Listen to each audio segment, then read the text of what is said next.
வாழ்க இவ்வையகம் வளத்துடன் வாழ்க வாழ்க. வாழ்க இம்மாநிலம் ஆழ்ந்துணர்ந்து அமைதியாக. அன்பர்களே, மார்ச் 18 இன்று அன்பும் கருணையும் பற்றி பேசுகிறார் தத்துவஞானி வேதாத்திரி மாமணி அவர்கள் தன்னுடைய வாழ்க்கை மலரில்.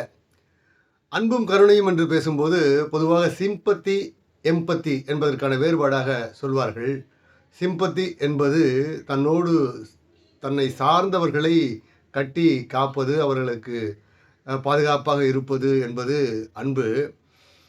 அவ்வாறல்லாமல் தன்னை சார்ந்தவர்கள் இல்லை என்றாலும் கூட அவர்கள் மீதும் காட்டுகிற பரிவு என்பது கருணை என்று ஆகும்.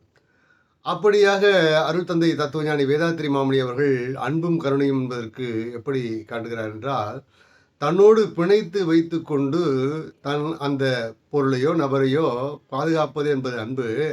ஆனால் அவருக்கு தொடர்ந்து வேண்டிய எல்லாம் தன்னுடைய ஆற்றலை கொண்டு செய்து கொண்டே இருப்பது கருணை என்று அற்புதமாக ஒரு விளக்கத்தை தருகிறார். அது எப்படி என்றால், ஒரு தாய் இருக்கிறாள், குழந்தை கீழே தவழுகிறது, அது அக்கறையோடு எடுத்து மடியில் வைத்து கொண்டால் அது அன்புதான்.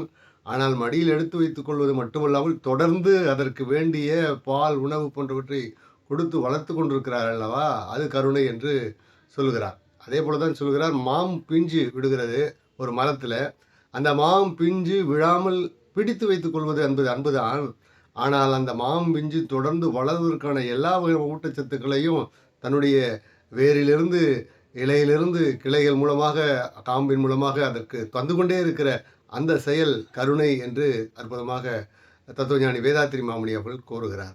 எனவே அன்பும் வேண்டும், கருணையும் வேண்டும் என்பதுதான் இதிலிருந்து நமக்கு கிடைக்கக்கூடிய செய்தி. அதாவது தன்னை சார்ந்தவருக்கும் தன்னை சாராதவருக்கும் நாம் அன்பு காட்ட வேண்டும், பரிவு காட்ட வேண்டும் என்பதுதான் அன்பும் கருணையும். இதை அருள் தந்தை அவர்கள் எல்லாம் வல்ல இறையாற்றல், அருட்பேராற்றல் அன்பும் கருணையும் உடையது என்று சொல்வார். அது இதனைத்தான் குறிக்கிறது.